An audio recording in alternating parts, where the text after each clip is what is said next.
Ako po si Jason, ang operator ng DTF machine dito sa General Mall. Ang machine dito ay ginagamit ng 6 na araw na may total na 87 meters.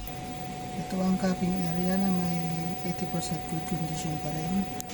Ito naman ang ating printer head. Mag head clean tayo, clean, strong heads.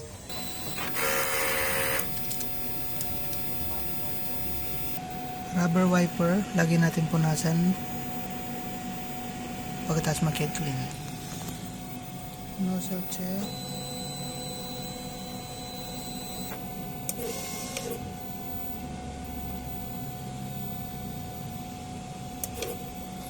Ink system natin ay tama lang.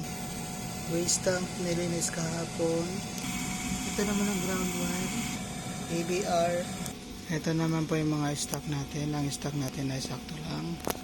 Ito naman yung mga in-use, mga unused na consumable.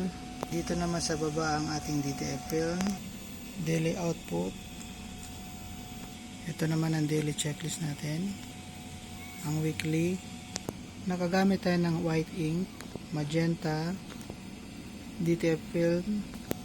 At ito naman ang printed na consumable codes natin. Yan lang po. Salamat.